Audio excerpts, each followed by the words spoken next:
Hey, folks, welcome to another edition of the Processing Blue podcast, a Panthers podcast, in case you're unfamiliar.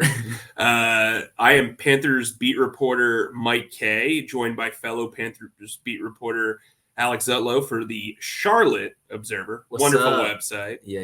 You might have heard of it. We are here after 2 weeks of some pretty chippy and competitive training camp practices. Alex, you're basically celebrating your 1-year anniversary of being on the beat. I'm just curious, as we get into this, let's start off right off the bat. What's your biggest takeaway on offense in training camp? Well, biggest takeaway of my career in covering the NFL, that's wow, I can't believe I've been in it for a year. I can't believe that the NFL machine works like this. And like I told people at this event last night, you really truly need to go through a season to know what your eyes can and can't tell you come training camp. In other words, some things could be misleading. Some performances could be misleading.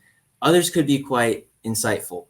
And that's kind of what I've taken from that first training camp that I did to this one. One thing that I've noticed, one takeaway that I think is insightful and will be insightful onto the season is that Jonathan Mingo is a new guy. He is a different player than he was last year. I'm staking my claim right now, Mike. That's what I'm doing. I know you look super enthralled when I said all that, but this guy is... he's just, I don't know exactly what it is. Maybe you can articulate it better than I can, but he looks healthy. He looks happy. The ball is coming to him. He is open on these double moves. On the one-on-ones, he looks impressive. In 11s, he's getting targets. He is matching Bryce Young's creativity when Bryce gets out and has to do his thing outside the pocket. I think the biggest takeaway is this wide receiver room has been upgraded. And it's a lot of it is thanks to Jonathan Mingo. Yeah, I think, when you talk about Jonathan Mingo, last year he kind of struggled as a route runner. He was used mostly as a Z receiver, which was not a position he played a lot at Ole Miss. Mostly had success in the slot. Didn't make a lot of excuses, kind of took the criticism and just kind of bared with it. But I do agree. I mean, even today, we're recording this on a Tuesday. He had a double move in the corner of the end zone off a fade ball. Gorgeous play. I mean, he looks very refined as a route runner. I guess for me, I think the biggest takeaway for me is that Bryce Young is being allowed to be Bama Bryce, as I like to call him. If you're familiar with the show, if you're familiar with my radio appearances, I call him Bama Bryce whenever I see him create off schedule, because that's what he was known for at Alabama. It's why he won a Heisman Trophy.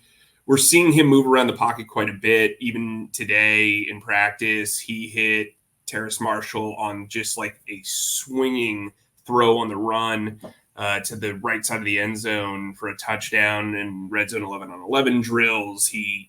Honestly, the most impressive throw that he has made maybe in camp was on a short pass. Today, he targeted David Moore in between two defenders, like absolute bullet laser. Wow. Through traffic, touchdown, got the ball out incredibly quick. His decision-making was immediate. And I think Dave Canales has given him the type of environment to kind of work around things. Yes, his wide receivers are improved. Yes, the offensive line on paper is improved. But in theory, you're not going to be successful as a quarterback unless you're comfortable in the system and comfortable in your own cleats. And I think what's happening right now is Bryce Young is being empowered to improvise. And he can be a magician. Everybody talks about the point guard being able to distribute. Well, if you're a point guard who can only drive up to the top of the key and then have to alley-oop every single time, you're not going to be successful. If you're a point guard who just throws to, a three-point shooter and that guy's covered, you're not going to have success. But when you can kind of bring out your entire game and be this, Steve Nash style distributor, I think it helps. And I know we're crossing lines here of sports. Let's cross another line. Wait. I thought we were going to talk about Bronny James. No, we are not going to talk. No, it's not this next segment. We are not doing this. Let's cross another line. Let's go to the defensive side of the ball. What's your biggest takeaway? I think I know what it's going to be because of your background, but I'll throw you the microphone anyway. Yeah, you know what it's going to be. But I don't – it's obviously about this pass rushing group. Where is it? I mean, it's in Rock Hill with a certain native of Rock Hill. Yeah, basically. His name is Jadeveon Clowney. It is actually kind of funny looking at these practices, and most of the pass rushing group is either on the sidelines, Amari Barno, DJ Wanham, or they're on the special team side, aka they are either going to be special team starters or they are guys that are trying to make the roster. And then it's just Jadeveon Clowney in the middle, chopping it up with his position coaches and kind of interacting with the crowd. And so, like, if that doesn't illustrate the lack of players and the lack of depth in this pass rushing team unit, I don't know what does. I think that this is the place where they need to make the most progress. Evero's system is known for being good in the pass coverage. They showed that last year. And they showed that without having a great pass rush last year. Brian Burns led the team in sacks, 7-8 sacks, something like that. So the system can be good without a great pass rush. And they're going to have to be this year because I don't know where it's coming from. If it's not coming from Jadeveon Clowney, who's 31 years old, I don't know where it's coming from, Mike. So that's my takeaway on the defensive side. What about you? I mean, it kind of fits in that point. This is an inside-out defense. Yep. So you look at the interior defensive line, you look at Derek Brown, who's coming off a Pro Bowl season. You have Ashawn Robinson, who they brought in free agency, who has a background with Evero. You talk about Shai Tuttle having a second year in the system. And then you look at the inside linebackers. Yes, Shaq Thompson is sidelined with a hamstring injury. Yes, Josie Jewell is out there making plays. He's kind of entering like the middle of his career. I've been really impressed by two rookies. Oh, yeah. Trevin Wallace has moved very well in space. He's a read and react style linebacker. And then Shaw Smith-Wade, who is playing nickel and outside corner. He's mostly going to be the backup nickel. He has played very well in coverage. I think Troy Hill has played very well in coverage at nickel. And then you talk about the safeties. Xavier Woods, Jordan Fuller, Nick Scott, they've all played relatively well. I think Alex Cook has done a really good job. And I say all this to say this is up the middle. Mm-hmm. You've said that Evero's defense is known for its good pass protection, but Evero is a very big believer in old school style football. Stopping the run leads to mistakes in the passing game. And so inevitably, when you bring in Clowney, who is an expert edge setter, and then you're potentially starting DJ Johnson, the third round pick, who was much maligned last year, but is a good run defender. I think the inside out thought process of this is important because when you look at the massive weaknesses of this group, it's the cornerback depth and the pass rusher depth. You have JC Horn and Jadeveon Clowney. Those are your top guys at both positions. And then from there is a steep drop off. So if you have an injury to one of those two players, you're very concerned. Moving on from those standouts and those biggest takeaways, that kind of leads us into our next segment of who is the early training camp MVP? And before you answer that question, I think you could make the case for several players. Okay. I think there are players that are subtly having terrific camps. There are guys that we're not going to be able to tell until really like you get into the nitty gritty of padded practice. There are guys who are phenomenal when pads aren't on. Mm-hmm. There are guys that stand out when pads are on. That's just the reality of camp. But who is your guy who doesn't matter if he's on offense, defense, special teams, if he is, changing the trash cans, and who is your MVP of camp so far? I appreciate you. It could be the PR staff if you want. You're probably not going to put them there, but I'm just saying anybody who is your MVP of training camp so far. His name is Jadeveon. I'm joking. Yeah. That's a joke. It did kind of feel like that's where it was going as I looked to our producer, Zach, and smile and smirk. I appreciate you asking me these questions and setting me up because you're giving me first takes. I don't think you say there's a lot of people who could qualify for this. I don't think so. I think it's Deontay Johnson. I think it's Deontay Johnson by a mile. Okay. The way that he has upgraded this wide receiver room, you see a belief. You see something that you didn't see last year was, okay, we got this guy who can get open downfield. And Adam Thielen had a remarkable year last year, steady hands, over 100 receptions, over 1,000 yards receiving, but he was a slot guy, and that's not who Adam thinks he is. Adam thinks he can be much more than that, but that's how he was used in Frank Reich's system last year. They didn't have – I've said this before, if you were a casual Carolina Panthers fan and you're looking at this offense, the first thing you notice is, wow, the Panthers don't throw the ball down the field. And that's not good. That's not compelling. Sure. And Deontay Johnson gives this team that belief. And I know that's reductive in many ways because, yes, the offense doesn't just go as DJ goes, but you could just tell that there's something about he and JC Horn are going at it. And it's just like, and Canales has mentioned this, we look like a football team. That's what he said. I mean, the practice, he literally said in today's post-practice availability, this is how practice should feel like. And Deontay Johnson's a big reason why, I think. Mike, what about you?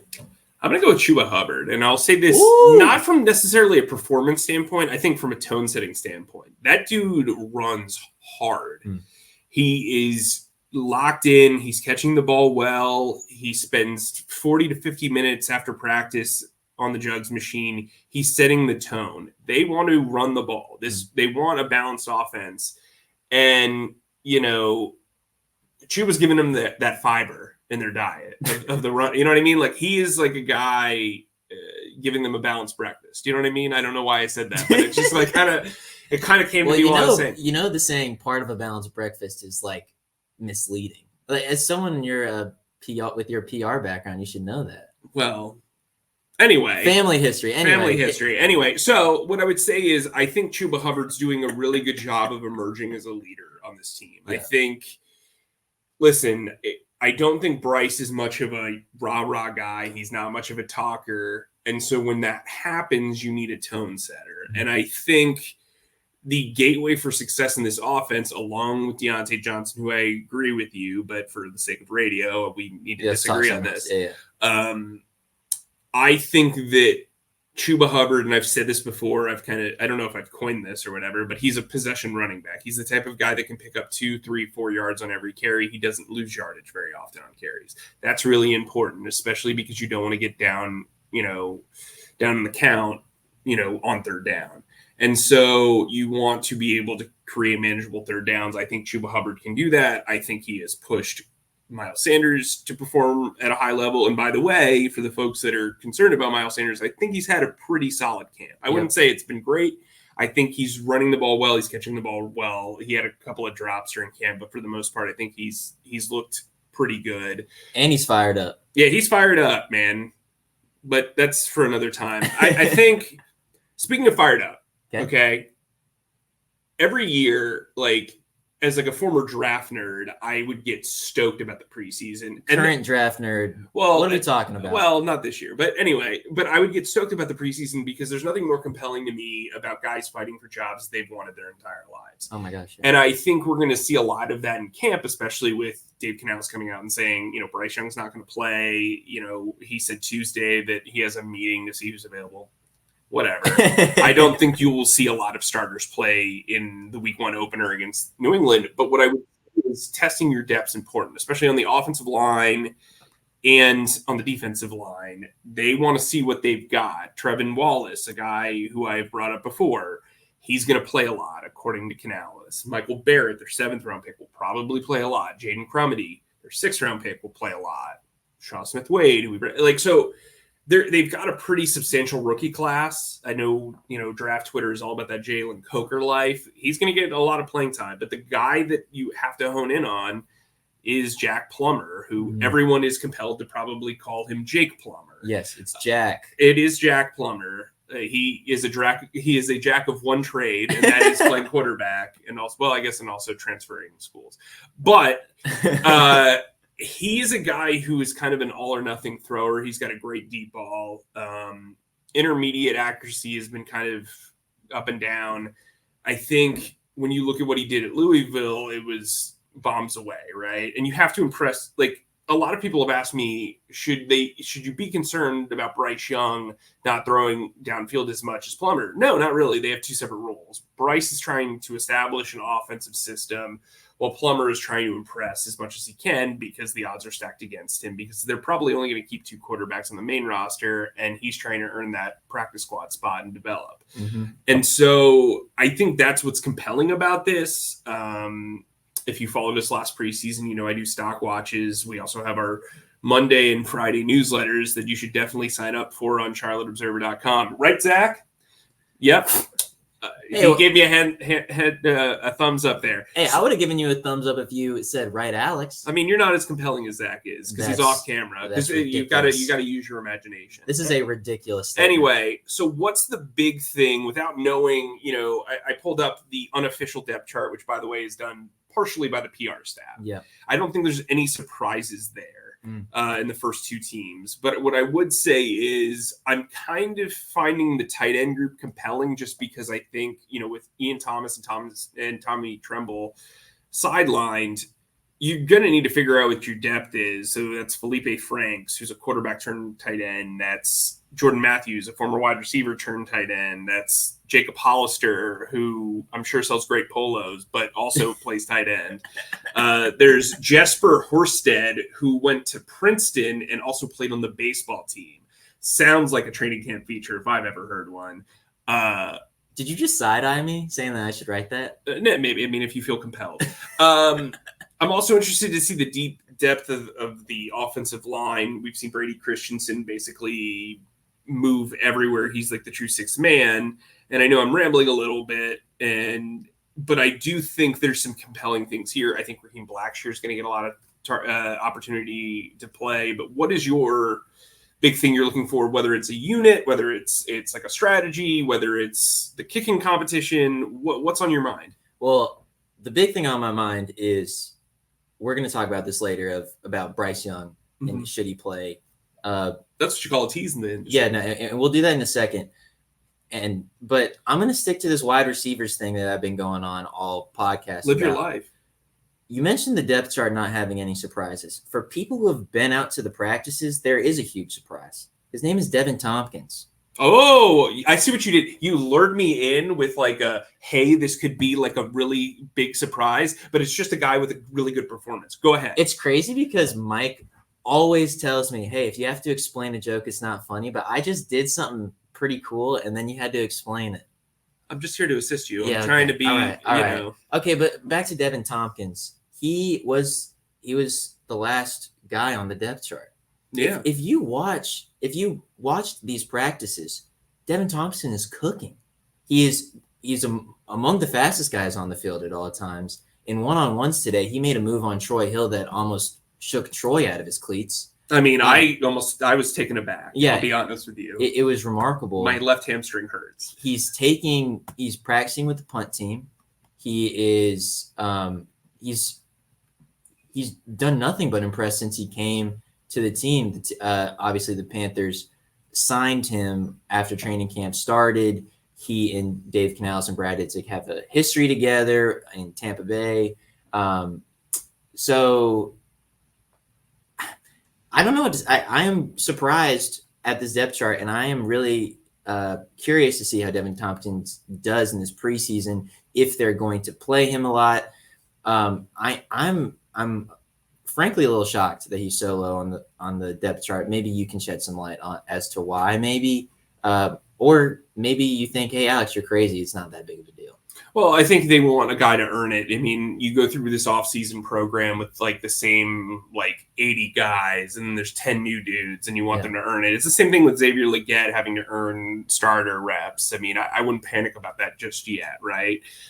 All of these guys, they're in a competition-based system right now. They want to establish that competition. I think for me, the thing that's most compelling is the backup corners, right? I've been heavily critical of them. I think DiCaprio Boodle is running away with the top outside corner role. So. He's kind of been the fourth corner, not counting the nickel position. And then I think Shaw Smith-Wade's that fifth guy. Are they going to keep a sixth? We've got a lot of names that you might know if you follow college football. Lamar Jackson from Nebraska, Deshaun Jameson, he played at Texas. Mm-hmm. Those are two guys that we've seen be on the opposite end of a lot of highlight plays, and I think this is an opportunity for them to step up. I think when you look at the defensive line last year, Nick Thurman and LeBron Ray kind of came out of nowhere and really impressed the staff, and they played on the team all of last year. Now, whether that says anything about the depth chart or whatever, there's a guy in practice right now, TJ Smith, who is kind of showing some signs of life after putting on the pads. They seem to like him because he's getting a lot of reps with the Verse team. Claudin Charles is another guy who was a special teams ace last year. He's going to play a little bit more at inside linebacker. The name that I think we need to remember is Iku Leota. I made a big deal about him last year. He started off on the practice squad, ended up playing. They've complimented him quite a bit. He's a guy that I think is going to draw some moments as well. What's his injury status right now? Right now, I mean, he practiced today, so I would assume that he was carted off the field on Monday. And then he came back. Okay. So I think it was just kind of like a precautionary thing. Cool. On offense, the one guy that I think is like super compelling from the standpoint of like long-term growth is Cade Mays, who's been the backup center. Oh, yeah. I do think there's some concern about Austin Corbett from the outside. So if Austin Corbett's not ready, you want to feel compelled to, like, you feel comfortable about the center position. Cade Mays is a guy that I've been pretty fond of since he was a draft prospect. I think you've been fond of him. You've been fond of him since he was a fullback. Yeah. Oh man. It's great. It was a good story. Yeah. For those who don't know, I was referencing one of Mike's good stories. And then another name that I kind of held on to is Jatavian Sanders. I mentioned the tight end group earlier, left him out. He's a guy that has kind of started to climb now that Thomas and Tremble are kind of on the side. It is weird that there's a guy named Tommy Tremble and Ian Thomas, but at tight end. And then there's Shaq Thompson, who's also sidelined. And then Devin Tompkins. What are we doing? Oh my God, Zach's going to be so annoyed editing this. Another thing that we should probably bring up, it seems relevant, Eddie Pinheiro, Harrison Mevis. I don't think there's much of a competition. I think they would have liked it to be a little bit more steady. You'd save $1.8 million if you cut Pinheiro. They also know how reliant he is. It seems like Dave Canales has somewhat changed his tune on Steady Eddie. We'll see what happens in the preseason. But if you remember last year, Eddie dealt with some injury stuff, and then they had to bring in another kicker who had no shot of winning the job. Here, I think, they're going to give Mevis enough opportunity to either prove himself here or somewhere else. 100%. All right, let's talk about Bryce Young. Let's do it. And I'm just going to say this. I'm sure, I know for a fact. I don't know for a fact. I'm sure that you're going to disagree with me because this on the face of my argument it's going to feel probably sophomoric and it's probably going to feel a little too obvious. But let's hear it and decide. Bryce Young should play. I mean, I am not okay. Let me phrase it like this. I am someone on the outside who hasn't been on an NFL staff, not in an NFL locker room. From the outside, though, and as someone who has only covered the league intensely for a year, I'm not exactly sure what the downsides of Bryce Young not playing is. Is it an injury thing? We asked Canales, hey, does the injury factor ultimately outweigh the pros of having Bryce in, of getting those reps with Austin Corbett, real live game reps, of distributing the ball, of getting back into the flow of a real game in front of real fans? And he said, you got to be smart, but you can't play scared. Some sort of coaching colloquialism. I don't see how there is I don't really truly see how there's a benefit to not playing Bryce. Last year, he played in all 3 preseason games. Granted, they were limited. First game, he played in 3 offensive series. If you remember, he got hit a bunch, and the offensive line had a come to Jesus meeting after the first preseason game, which was not a good omen for the rest of the year. But first game didn't go well. Second game also didn't go well, although he did string a 15-play, 62-yard drive in the second game. And then in the third game, he put together a touchdown drive for the first time of the preseason, and that's when everyone was like, okay, Bryce could be. We saw who he could be. And I think that was really vital in his development, or at least being prepared for what the season was to come. Granted, he didn't have, not to say that led to success in the season, because it didn't, but like, who knows where the Panthers would have been if they didn't play him last year. Of course, he was a rookie last year, but I don't know. Mike, just tell me how I'm wrong, because I'm sure I am wrong. I'm sure a lot of fans. I don't think you're wrong. I think, but it seems too obvious to be like, why isn't Bryce playing? He didn't prove enough last year to get this Aaron Rodgers treatment. I know this is a trend across the league, so please explain to me. Well, I mean, this might surprise you, but I don't disagree with you at all. Oh, that's fascinating. I don't think it's a big deal that he doesn't play in this game. Okay. I think, it's about being able to bring all of your, assets to the table, right? Like, they're dealing with a ton of injuries. And obviously Bryce Young, this season is really all about him. So you want to protect him at all costs. I think what's interesting is so they have the joint practices before the second preseason game. What I would do is I would have him take part in the joint practices, which a lot of coaches actually think is better than a preseason game because you can control the atmosphere to an extent. I'd have him skip the Jets game, and then I'd have him play in week 3 of the preseason and kind of get a quarter or so of playing time. I think he needs to play in the preseason. I think this whole weighing opportunity cost is really interesting, especially with Andy Dalton sidelined as well. But you're not going to know what the product is until I learned a lot about the product in the preseason. Learned, you know what I mean? And yeah, you don't want to give stuff away. You also don't want to get anybody injured. But I also think for the benefit of growth, it compels you, especially with two new assets on the offensive line and 3 new position starters, essentially. I think it's important to have that, especially in that interior. You want to be able to feel comfortable stepping up in the pocket. If you're a quarterback, you want to be comfortable making decisions. If this whole thing is like the 2.7 seconds thing, well, you're not going to be able to evaluate that until the bullets, fly. Yeah. I mean, and the, opportunity to balance the nature of contact, right? So, yeah, I mean, you've got Deontay Johnson, you've got a bunch of new offensive linemen, you have a tight end who's developing, you have some rookies all around. I think it compels them to play him. I think it's smart not to just jump to that first preseason game. Feels like a situation where anything can go wrong. And so I think it's logical to say, hey, look, this is on the road. It's their first preseason game. There are going to be a lot of guys playing that don't know what they're doing. That's part of it too, is not only is the talent level decreased for most of preseason games, it's a lot of guys that don't know what the heck they're doing, right? The NFL is a different game than college in general senses.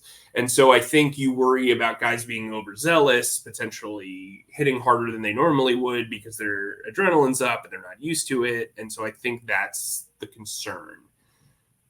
But that said, I think they should play him. And you know what I think you should do if you're enjoying this podcast? I think you should like and subscribe to us on YouTube. You should download us wherever you get your podcast. And I think, Alex, you should send us away from here. Yes, thanks everyone for listening. As always, y'all know the drill. YouTube, click that bell button, whatever it is, subscribe to us, subscribe to the charlotteobserver.com. And of course, keep your Spotify on Processing Blue if you enjoy what you hear. Thanks so much. Stay creative and keep processing.